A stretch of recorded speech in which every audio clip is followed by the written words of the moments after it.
श्रीमद् भगवद गीता सांख्य योग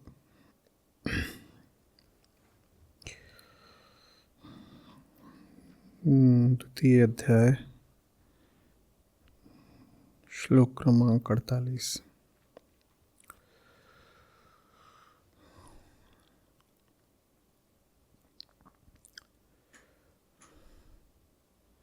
व्यक्ति कौन है?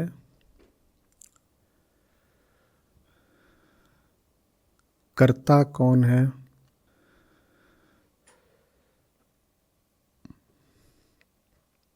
कर्म और कर्ता में क्या संबंध है?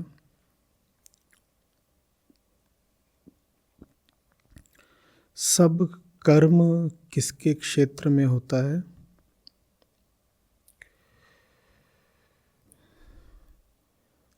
और कर्ता की अतएव कर्म की दो दिशाएं क्या हो सकती हैं,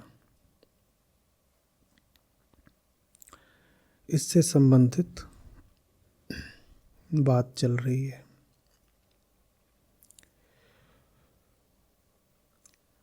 तो सबसे पहले तो इस अध्याय में हमने यही पाया कि कृष्ण अहम, प्रकृति और आत्मा का परस्पर संबंध समझा रहे हैं।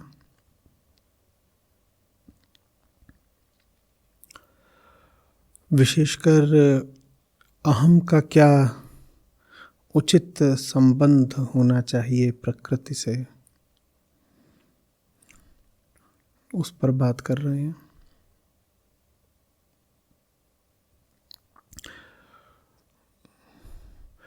पर देशना की वो दिशा, बात की वो धारा बहुत आगे तक नहीं गई, क्योंकि बहुत सफल होती प्रतीत नहीं हुई। तो उसके बाद श्री कृष्ण कहते हैं कि आओ मैं तुमको निष्काम कर्म योग में दीक्षित करता हूँ।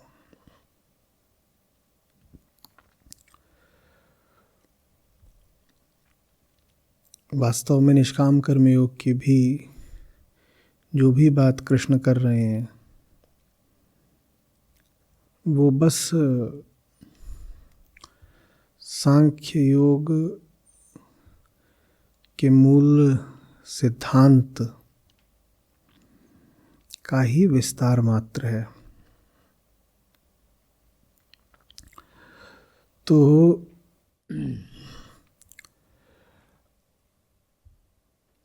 अहम को सीधे सीधे देख पाना मुश्किल होता है।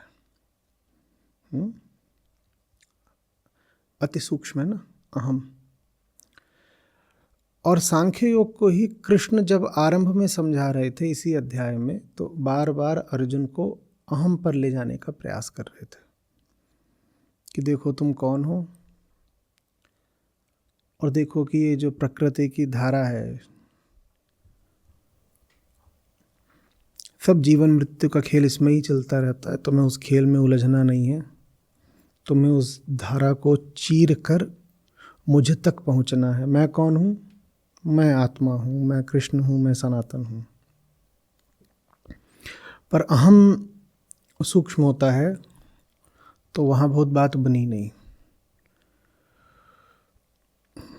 सीधे सीधे अहम को देखने की, जानने की शिक्षा जब भी दी जाएगी वो उच्चतम शिक्षा होगी, लेकिन सफलतम नहीं होगी, क्योंकि अहम का दर्शन हमारी स्थूल इंद्रियों और स्थूल बुद्धि के लिए सहज नहीं होता। तो कृष्ण कह रहे हैं आओ निष्काम कर्म योग पर बात करते हैं। निष्काम कर्म योग पर बात करने में एक सुविधा ये है कि यहाँ कर्म की बात हो जाती है ना, कर्ता अब नहीं है। कर्ता नहीं है माने कौन नहीं है? किस झंझट से बच गए? अहम के झंझट से बच गए। और वहीं पर अर्जुन फंस जा रहे थे। कृष्ण जब कहते थे कि देखो कि ये जो पूरा संसार है और जो पूरी धारा है प्रकृति की, ये तुम नहीं हो, तो अर्जुन को असुविधा थी, अड़चन थी। अब जब निष्काम कर्म योग की बात हो रही है तो वहाँ सीधे ही कह दिया कि कर्म पर तुम्हारा अधिकार है। तो जो पूरा ध्यान है वो केंद्रित कर दिया है कर्म पर। तुम्हारा अधिकार है, इसमें तुम आता है ना शब्द तुम, वो रेखांकित नहीं किया गया है, ध्यान उस पर से हटा दिया गया है, कर्म पर ध्यान डाल दिया गया है, कर्ता से ध्यान हटा दिया गया है। वो क्यों किया गया है? क्योंकि कर्ता को देख पाना आसान नहीं है। कर्ता को देख पाने की विधि भी यही है कि तुम कर्म को देख लो। तो अर्जुन के लिए मार्ग सुगम कर रहे हैं कृष्ण। वो कह रहे हैं तुम कर्म को देखो और कर्म में कामना नहीं होनी चाहिए, कर्म में कामना नहीं होनी चाहिए।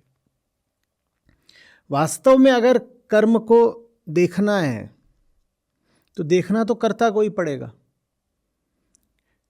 क्योंकि जब तक कर्ता का परिचय ठीक नहीं हुआ तब तक तो कर्म में कामना अनिवार्य रूप से बसी ही रहेगी। लेकिन करे तो करे क्या कृष्ण?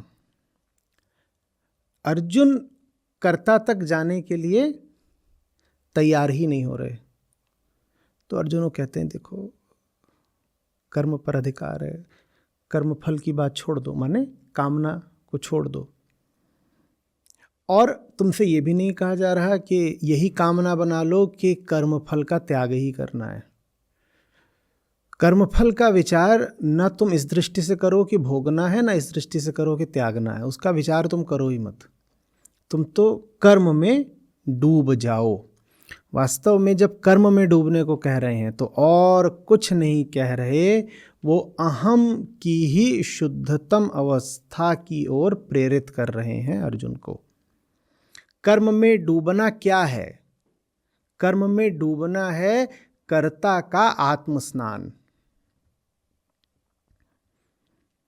अगर कर्ता स्वयं में ही नहाया नहीं हुआ है, अगर कर्ता अपने से बाहर के किसी भी विषय से स्पर्शित है तो दूषित है। कर्म निष्काम फिर हो ही नहीं पाएगा। जब तक कर्ता मलिन है, कर्म निर्मल कैसे हो जाएगा?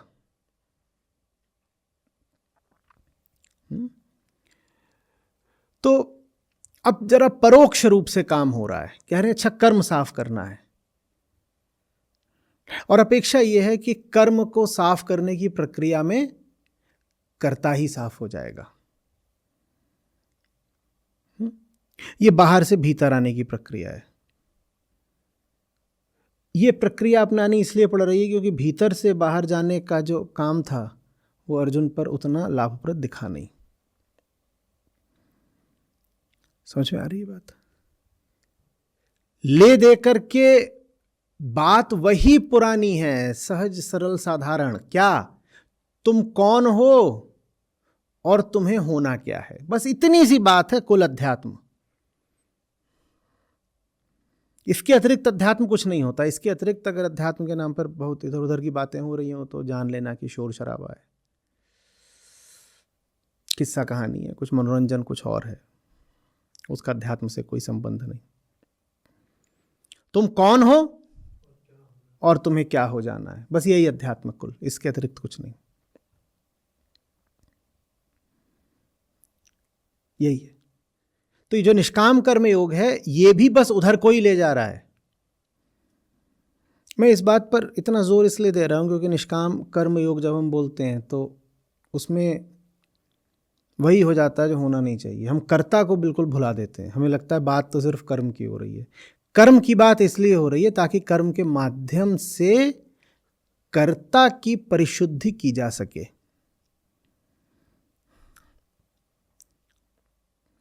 कर्म को निष्काम करना, अच्छे से समझिए, कर्म को निष्काम करना माने कर्ता को आत्मस्थ करना। कर्ता अगर आत्मस्थ नहीं है तो कर्म निष्काम नहीं हो सकता। हम कर्ता की इतनी बात क्यों कर रहे हैं? क्योंकि भाई मूल कर्ता है ना कि कर्म। कर्म क्या है? कर्ता की स्थूल अभिव्यक्ति मात्र। भीतर बैठा है कर्ता तो सूक्ष्म है, पता नहीं चल रहा। उसकी वृत्तियां हैं, उसकी कामनाएं हैं, उसकी बेचैनी, छटपटाहट, ये सब अपना लिए वो भीतर सूक्ष्म बैठा हुआ है।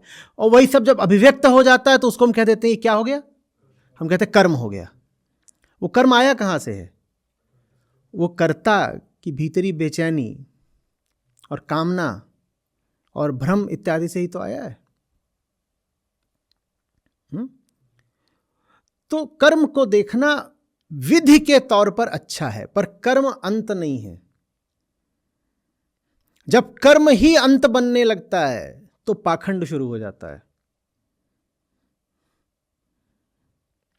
क्योंकि कर्म का तो स्वांग करा जा सकता है ना।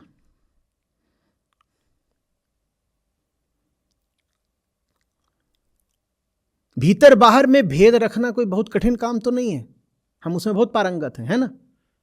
आपसे कहा जाए कर्म कुछ कर लो, आप कर लेंगे। और वो कर्म कुछ नहीं है, वो एक ओढ़ा हुआ कर्म है। वो कर्ता की स्थिति की अभिव्यक्ति नहीं है, वो कर्ता की बेईमानी की अभिव्यक्ति है।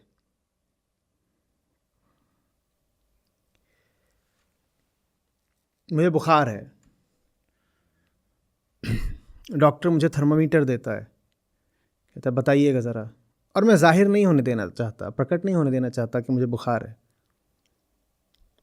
तो मैं थर्मामीटर लेता हूँ और उसको ऐसे इधर अपने लगा से रख ले थोड़ी देर। डॉक्टर का ध्यान भटका हुआ उधर उधर कहीं देख रहा है। मैं 1 मिनट बाद उसको थर्मामीटर दे देता हूँ। कहता अरे वाह, तो सामान्य से भी कम है, तुम्हें कोई बुखार नहीं। यही थर्मामीटर अगर मेरे मुंह से निकला होता तो ये मेरी स्थिति की अभिव्यक्ति होता। लेकिन मैं इसी थर्मामीटर का प्रयोग कर सकता हूं अपनी बेईमानी की अभिव्यक्ति के तौर पर भी। तो यही बात कर्म के साथ है। आप जो कर रहे हो कोई जरूरी नहीं है कि आपने अपने भीतरी अंधेरे को प्रकट और अभिव्यक्त हो जाने दिया हो। अंधेरा अगर जान जाए कि अभिव्यक्त होने से वो मिटेगा तो वो स्वयं को अभिव्यक्त होने देगा क्या कभी? अंधेरा अगर जान जाए कि अभिव्यक्त हुआ नहीं वो कर्म के माध्यम से तो मिटेगा, तो वो स्वयं को बचाएगा ना। फिर वो अपने ऊपर प्रकाश की एक चादर ओढ़ लेगा। ये पाखंड है। वो होगा भीतर से कुछ और, बाहर कुछ और दिखा देगा।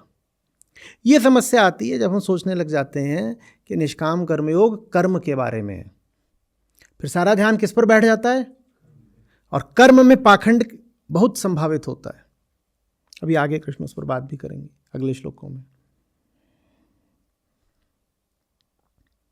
हम ऐसे धूर्त हैं कि हम स्वयं को भी धोखा दे सकते हैं।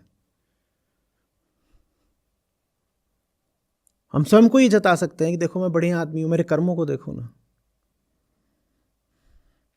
भूलिएगा नहीं कि श्री कृष्ण ने भी सबसे पहले चाहा यही था कि अर्जुन का ध्यान किसकी ओर आए? कर्ता की ओर आए। और कर्ता माने अहम। पर अर्जुन अभी उस तल पर नहीं है और उस मानसिक अवस्था पर नहीं है कि अंतर्गमन कर सकें। बड़े विक्षोभ का पल है ना अर्जुन के लिए। उनके मन में तो रुधिर की धारा बह रही है, लाशें तड़प रही हैं और स्मृतियां पुरानी नाच रही हैं। और भीतर जाना बड़े बड़े ध्यान का काम होता है, जैसे कोई रस्सी पर चले। और मन अगर डगमग डगमग हो रहा हो तो पांव रस्सी पर कैसे चलेंगे कि चल पाएंगे? गिर जाओगे। तो अर्जुन नहीं भीतर जा पा रहे। तो चलो कर्म की बात कर लेते हैं, कुछ परोक्ष बात कर लेते हैं। ये स्पष्ट हो रहा है बहुत सारे श्लोकों में और बहुत सारी बातों में। भटक मत जाइएगा। कुल मिलाकर के बात बहुत छोटी सी है, उसी को पकड़ के बैठिए एकदम। किसी के लिए संभव नहीं है कि 700 श्लोक उसको बिल्कुल स्मृतिस्थ हो जाएं, कंठस्थ हो जाएं, और आवश्यक भी नहीं है। जो एकदम एक बूंद है सार की, उसको ग्रहण कर लीजिए। क्योंकि श्री कृष्ण के पास बोलने के लिए 700 अलग अलग बातें कैसे हो सकती हैं जब सत्य एक है। तो सारी जो बातें हैं 700 अलग अलग, और जो हजारों अन्य श्लोक हैं तमाम अन्य ग्रंथों में, वो निश्चित रूप से एक की ओर इशारा कर रहे हैं। उस एक के साथ निकटता बनाइए, ध्येय वो एक रहे। फिर आप जिस भी श्लोक के पास जाएंगे आप बहकेंगे नहीं, आपको ये नहीं लगेगा कि यहां कुछ अलग कोई नई बात हो रही है। ठीक है, क्या कह रहे हैं कृष्ण? कृष्ण कह रहे हैं, देखो अर्जुन, 48वां श्लोक है,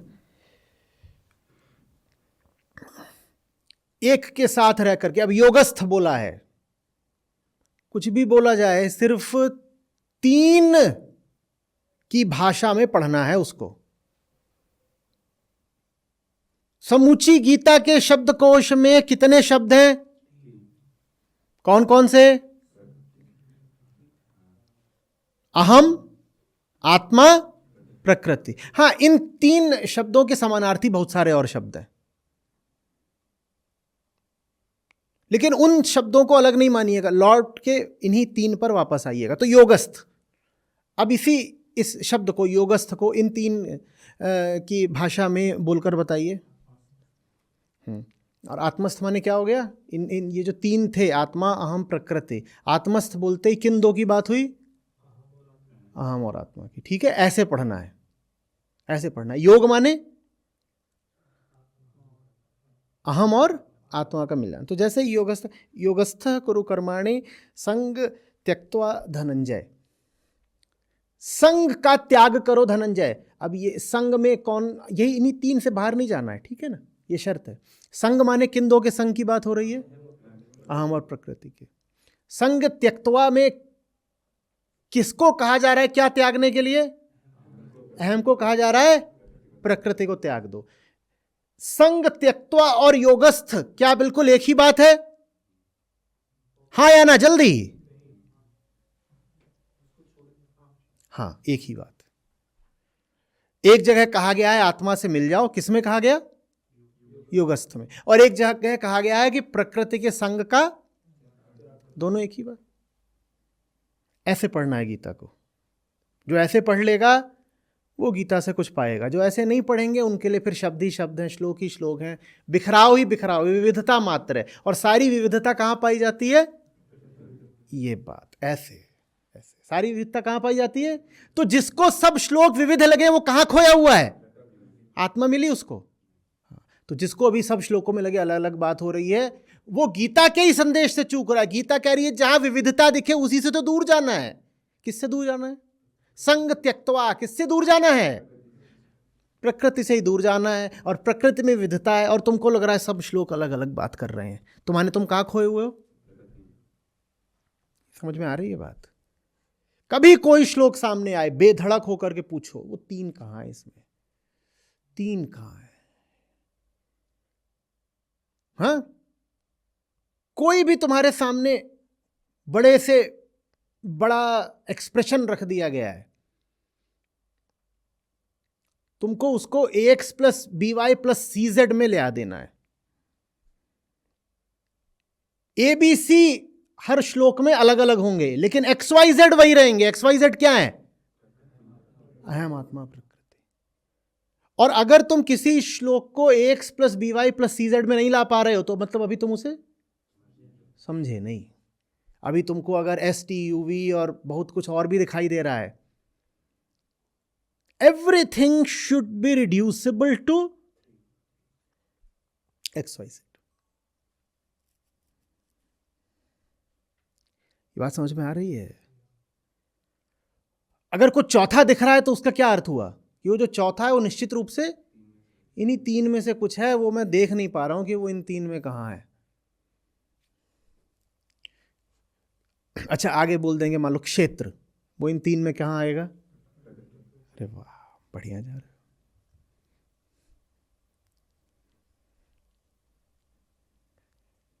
चेतना, चेतना, कृष्ण,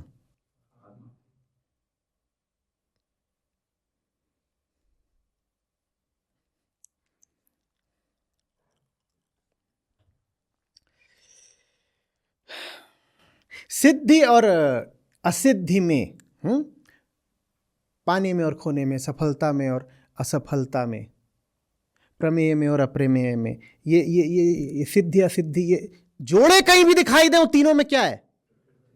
बढ़िया। तो सिद्धि और असिद्धि में जो सम हो गया, सम सम सम, हाँ आत्मा, ठीक है ना। सम, विषम, विषम प्रकृति, विषमताएं माने असमानताएं, वो सब कहाँ हैं? प्रकृति में पाई जाती हैं, ठीक है। तो सिद्धि असिद्धि में सम होकर के कर्म करो, और ऐसे समत्व को ही योग कहा गया है। समत्वम योग उच्यते। चलो ठीक है, योग माने, अच्छा ये जो उच्यते कहा, इसका संबंध किससे जोड़ोगे?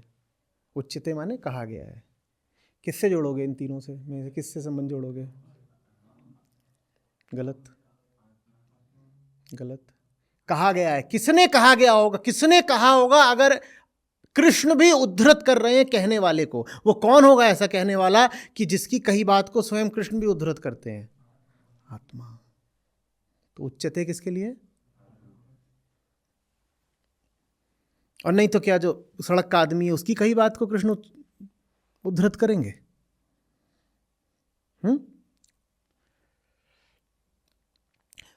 तो सिद्धि में असिद्धि में, हानि में लाभ में, शीत में ग्रीष्म में, सुख में दुख में सम रहो अर्जुन, समो भूत्वा समत्वम योग उच्यते, ठीक है। कितनी ये मधुर सी बात है, अरे सम रहो, और सम तब तक नहीं हो सकते अर्जुन जब तक, सम तब तक नहीं हो सकते जब तक प्रकृति का संग त्याग नहीं देते। लेकिन यहाँ पर अर्जुन को ये नहीं कहा जा रहा है कि अहम को देखो, यहाँ आत्मा शब्द भी कहीं नहीं है। यहाँ पर कह रहे हैं कि योगस्थ हो जाओ और संग त्यक्त्वा धनंजय, संग को त्याग दो। ज़्यादा सुग्राह्य भाषा है, लेकिन बात वही है जिससे इस दूसरे अध्याय की कृष्ण के वक्तव्य की शुरुआत हुई थी। कुछ अलग नहीं बोल दिया, ठीक है। देखते हैं आगे यही बात चलती है कि नहीं।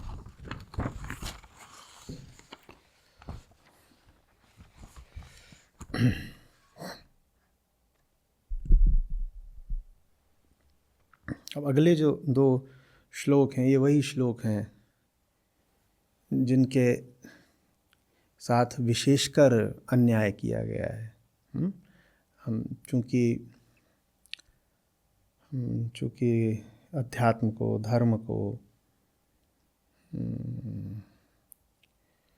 एक ऐसी चीज़ बनाने पर उतारू रहते हैं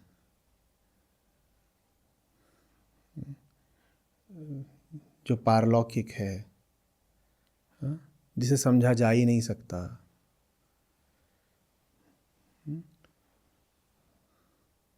तो इसलिए हम इन 2 श्लोकों को या तो जानबूझकर भुलाते हैं या फिर इनका अर्थ विकृत कर देते हैं। पर देखिए कृष्ण क्या कह रहे हैं, कृष्ण की बात बहुत आवश्यक है। धनंजय, कर्म कर्म बुद्धि योग से अति निकृष्ट है।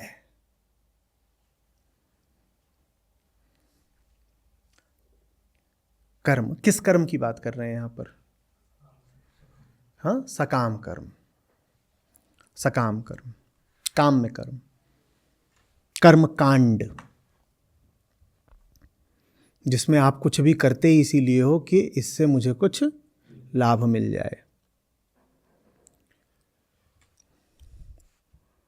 और देखिए कृष्ण किन दो चीज़ों की तुलना कर रहे हैं। कृष्ण कह रहे हैं, अभी पीछे कह रहे थे कि प्रकृति को छोड़ दो और योगस्थ हो जाओ। अब उसी की तुलना यहाँ करिए, यहाँ भी कुछ छोड़ने को और कुछ पकड़ने को कहा जा रहा है। माने एक चीज़ को ऊंचा और दूसरी चीज़ को निकृष्ट बताया जा रहा है। भाई जिसको ऊंचा कह रहे हैं माने उसको पकड़ना है, जिसको निकृष्ट कह रहे हैं उसको छोड़ना है। वहाँ किसको पकड़ने को बोल रहे थे? योग कह रहे थे ना, योग कर लो, किसके साथ? आत्मा के साथ। यहाँ किसको श्रेष्ठ बताया? बुद्धि योग को। तो बुद्धि योग का अर्थ समझिए, चेतना का भरपूर प्रयोग ताकि वो आत्मा की ओर जा सके। बुद्धि अध्यात्म में हास्य की वस्तु नहीं हो सकती भाई, और उसको ऐसा ही बना दिया गया है। आप आध्यात्मिक लोगों से मिलो और उनसे ज़रा दो चार बुद्धिमानी की बातें करने लगो, तर्क की बातें करने लगो, तो वो क्या बोलते हैं? बोलते हैं तुम्हारी अभी बुद्धि बहुत चलती है, तुम्हारे पास तर्क बहुत ज़्यादा हैं, तुम्हें अभी अध्यात्म समझ में नहीं आएगा। अध्यात्म उनके लिए है जिनकी बुद्धि चलनी बंद हो गई हो। और कृष्ण यहाँ क्या बोल रहे हैं? कृष्ण कह रहे हैं कि बुद्धि योग। और ये कितनी विडंबना की बात है ना। ये आपने पहले कभी उपयोग सुना भी है शब्दों का इस तरह से? लोग गीता की इतनी बात करते हैं, आपने बुद्धि योग कभी सुना? बुद्धि योग नहीं सुना ना? सुना कभी? हाँ, ये जो अध्याय चल रहा है दूसरा, इसका क्या नाम है? हाँ, वो बुद्धि योग ही है। बुद्धि योग माने ज्ञान योग। बुद्धि योग माने ज्ञान योग। न निर्बुद्धि हो जाना है, न दुर्बुद्धि हो जाना है, न बुद्धिहीन हो जाना है। बुद्धि का भरपूर प्रयोग करना है। और श्री कृष्ण साफ साफ कह रहे हैं कि अंधे होकर के मान्यताओं को पकड़ करके कर्म कांड करना बुद्धि के प्रयोग से बहुत ज्यादा निकृष्ट बात है। और बुद्धि का प्रयोग ही तुमको ले जाएगा योग की ओर। बुद्धि योग। जो बुद्धि नहीं चला सकता, बुद्धि माने क्या? बुद्धि की परिभाषा क्या है बताइएगा थोड़ा। जो बोध की ओर ले जाए सो बुद्धि। तो अगर बुद्धि है ही नहीं तो बोलो बोलो बोलो, बोध कहां से होगा? तो इसीलिए बुद्धि योग कहना बिल्कुल सटीक, एकदम सार्थक है। अहम क्या होता है? चेतना की वो अवस्था जिसमें बोध आच्छादित है, बोध ढका हुआ है, बोध के ऊपर कंबल पड़े हुए हैं, बोध के प्रकाश पर कोहरा छाया हुआ है, उसको कहते हैं आम चेतना। और उसी पर से जब भ्रम के, माया के छिलके उतर जाते हैं तो हम कहते हैं बोध मात्र बचा। बोध था पहले भी, पर कैसा था? ढका हुआ, परतों में लिपटा हुआ, आच्छादित। वो सब हट गए तो अब क्या बचा? बोध मात्र बचा। समझ में आ रही है बात? बुद्धि योग का मतलब चेतना का साहसपूर्वक, प्रेम पूर्वक तैयार हो जाना अपने छिलकों को उतारने के लिए। चेतना तैयार हो गई है कि मेरे ऊपर जो कुछ भी व्यर्थ ही मैल की तरह, कोहरे की तरह, जैसे कहना चाहो छिलके की तरह चढ़ा हुआ है, मैं इसको त्याग सकती हूं। और इसको त्याग करके मिट नहीं जाऊंगी, निखर आऊंगी।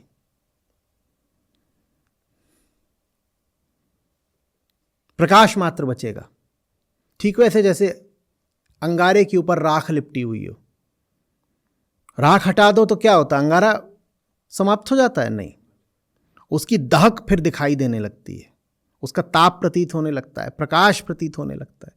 तो ऐसे बुद्धि योग, बुद्धि योग माने बुद्धि का बोध के प्रति प्रेम। योग माने बुद्धि का किससे मिल जाना, योग माने दो मिले, बुद्धि किससे मिली जाकर के, बोध से। हाँ, आत्मा क्या है, बोध स्वरूप। आत्मा और बोध समानार्थी। तो बुद्धि योग माने बुद्धि किससे जाकर मिल गई, और बुद्धि बोध से कैसे मिलेगी, जब बुद्धि को किससे प्रेम हो, अरे भाई बोध से, तभी तो। देखो बात बहुत सीधी रखो, नहीं तो उलझाव बहुत है। और हमारे भीतर कुछ बैठा है जो उलझना पसंद भी करता है, क्योंकि जो एक सीधी एकदम सटीक बात है, हाँ, वो पकड़ में आ गई तो फिर दिक्कत हो जाती है ना। एक तुम समझ गए तो फिर उसको जीना पड़ता है। तो हम कहते हैं ना समझे वही बेहतर। बुद्धि योग माने बुद्धि का किससे प्रेम। अब बताओ सद्बुद्धि क्या हुई, जो बोध से प्रेम करे। तो फिर वो तर्क देगी समझने के लिए, समझना माने बोध। जब तुम तर्क दो समझने के लिए तो सद्बुद्धि है, और जब तुम तर्क दो उलझे रहने के लिए ही तो वो दुर्बुद्धि है या कुबुद्धि है, जैसे भी कह लो।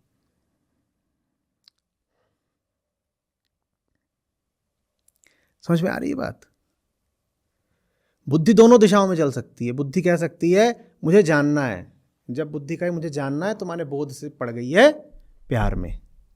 अब वो ऐसे तर्क देगी, ऐसे सवाल करेगी जिससे कि कोहरा छटेगा। और एक बुद्धि ऐसी भी हो सकती है जो कहे कि न जानती हूं, न जानना है, और अपनी न जानने की अवस्था को ही मुझे किसी तरीके से बचाना है। हाँ, तो फिर वो ऐसे तर्क देगी, ऐसे प्रश्न उठाएगी, ऐसे उदाहरण देगी। जो भी चीज़ें बुद्धि करती है, ऐसे विचार उठेंगे जो बोध में जाने के विपरीत चलेंगे। वो बुद्धि योग नहीं है, वो दुर्बुद्धि है। तो बुद्धि का प्रयोग करो। यूं ही जो भीतर से कर्म करने की इच्छा उठती रहती है उसमें बह मत जाओ। जो भी कर्म सद्बुद्धि के या समबुद्धि के प्रयोग के बिना हो रहे हैं उनके पीछे और कुछ नहीं है, तुम्हारी आदिम कामना बैठी हुई है, वही जंगल वाली। अगर समझ नहीं रहे हो कि क्या हो रहा है और तुमने होने दिया, तो जान लो कि तुमने बस जंगल को ही और बड़ा होने दिया। अगर तुम अपने कर्म को समझते नहीं हो तो समझने की प्रतीक्षा मत करो। प्रतीक्षा के बिना ही स्पष्ट है कि वो कर्म क्या है। जो कर्म समझे बिना हुआ है, जो कर्म बुद्धिहीनता में हुआ है, वो कर्म वही पुराने पशु की दहाड़ भर है। पुराना जानवर है, हाँ? वो दांत दिखा रहा है, पूंछ हिला रहा है, लार टपका रहा है, और वो हमें दिखाई देता है कि हम कुछ कर रहे हैं, हम कुछ नहीं कर रहे हैं। अहम वृत्ति माने मूल कामना। अहम वृत्ति माने मूल कामना। देखो ऐसा होता है, आत्मा माने निष्कामता, आत्मा माने उच्चतम, और माया इसमें कि जो उच्चतम है उससे जो तत्काल जन्म लेती है वो निकृष्टतम है। वो क्या है? अहम वृत्ति। तो उच्चतम से सीधे आते हो आप निम्नतम पर, और फिर निम्नतम से उच्चतम की यात्रा करनी पड़ती है। जैसे आप आसमान पे बैठे हो, आसमान माने, और वहां से धड़ाम से गिरते हो सीधे जमीन पर, जमीन माने अहम वृत्ति। अब फिर धीरे धीरे ऊपर उठना पड़ता है। अब ऊपर उठते हो तो उस प्रक्रिया में सबसे नीचे क्या हुई? अहम वृत्ति। फिर उससे ऊपर क्या आती है? उससे ऊपर क्या आएगा? अहम वृत्ति से ऊपर व्यक्तिगत अहंकार। उस व्यक्तिगत अहंकार से फिर ऊपर क्या आता है? उसी अहंकार की अभिव्यक्तियां आएंगी ना, तो पहले उसकी सूक्ष्म अभिव्यक्ति आएगी, उसे क्या बोलते हैं? विचार। और फिर और स्थूल अभिव्यक्ति आती है, उसको बोलते हैं कर्म। और कर्म अगर निष्काम है तो समझ लो आसमान के बहुत निकट पहुंच गए। तो ऐसे चलता है, पहले ऊपर से धड़ाम से एकदम नीचे, निर्गुण बन गया सगुण, बंटाधार, सब खराब हो गया। आसमान पे बैठे थे, एकदम जमीन पे आके गिरे। तो भैया धीरे धीरे करके ऊपर की यात्रा करो। धीरे धीरे करके ऊपर की फिर यात्रा करनी पड़ती है। ये सब बात समझ में आ रही है?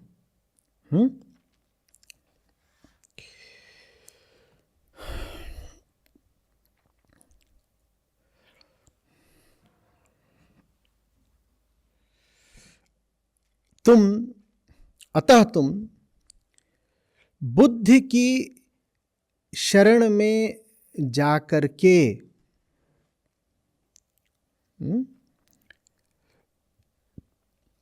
समबुद्धि को धारण करो। किसकी शरण लेनी है? बुद्धि की ही शरण लेनी है। और यहां पे किस बुद्धि की बात हो रही है? सद्बुद्धि की, समबुद्धि की। बुद्धि को किनारे रखने की बात हो रही है। ये कहा जा रहा है विचार नहीं करना है। कृष्ण तो साफ साफ कह रहे हैं कि बुद्धि की शरण में जाओ, बुद्धि को छोड़ नहीं देना है, लगातार विचार करते रहो।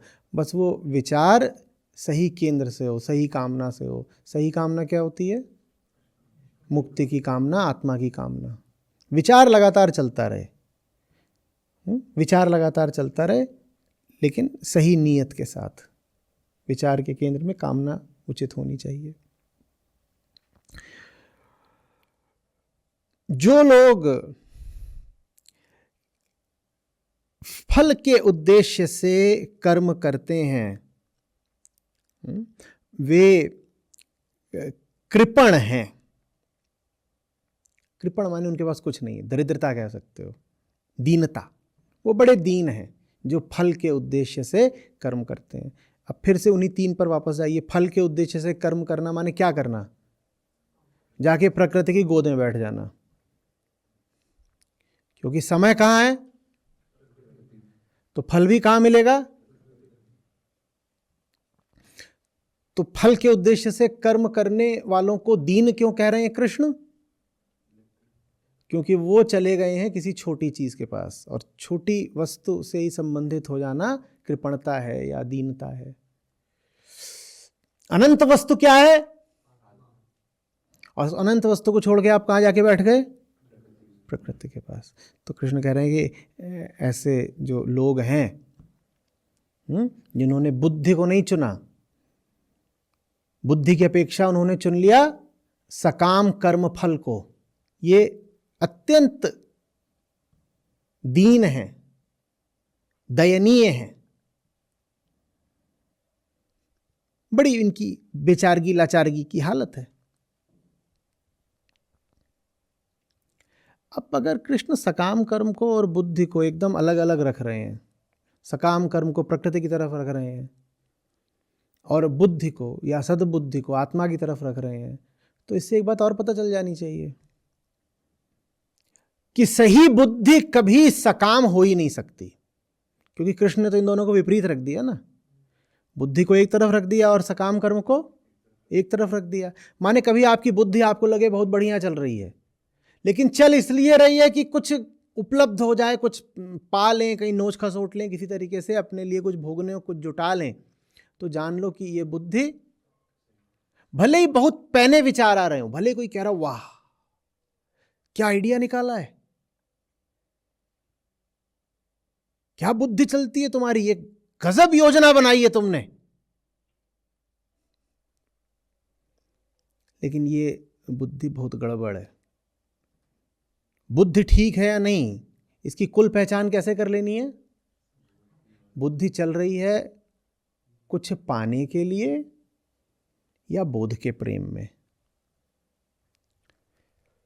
जब कुछ पाने के लिए चलेगी तो और गंदी होती जाएगी, और जब वो कहेगी कि मुझे समझना है तो वही बुद्धि और साफ और पैनी होती जाती है।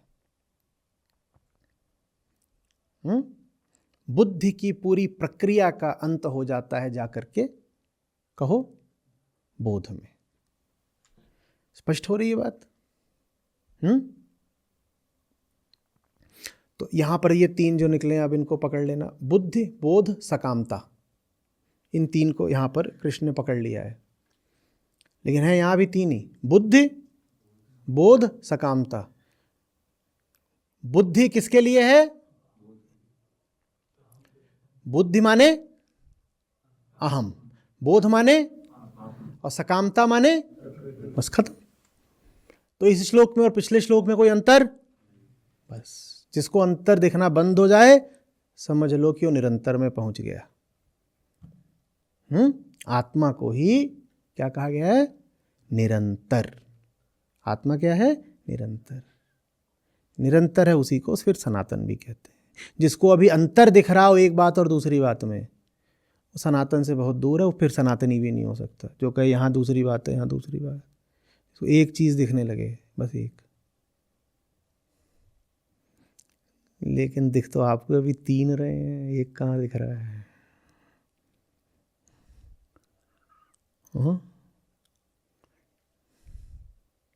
तीन क्यों दिख रहे हैं? क्योंकि आत्मा से दूर हो ना।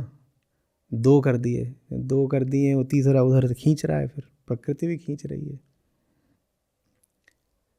जब प्यार गहरा जाएगा तो प्रकृति दिखनी, पीठ कर लोगे ना उधर को, नहीं देखना तुझे। उधर को पीठ करोगे और जाकर के कहाँ मिल जाओगे? तो जो ये दो बचेंगे ये भी हो गए, बस एक। और वो जो एक है उसका नाम कौन लेगा? नाम कौन लेता था अभी तक? सारी बातें कौन करता था? और वो जाकर के क्या हो गया? वो वहाँ जाकर के खत्म ही हो गया, तो अब कोई कुछ बोलेगा नहीं, तो एक का भी कोई नाम लेवा नहीं बचा। तो ले दे के क्या बचा? मौन।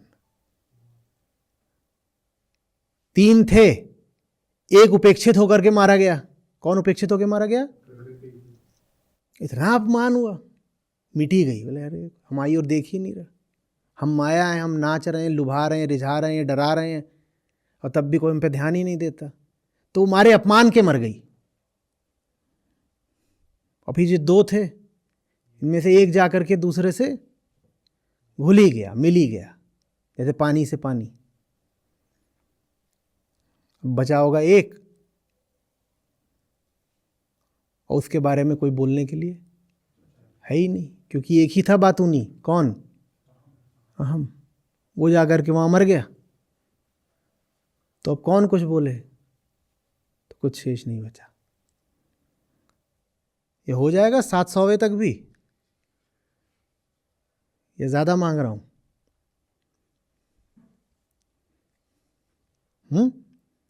अभी इतनी ही कृपा कर दो कि 3 से आगे मत बढ़ जाना।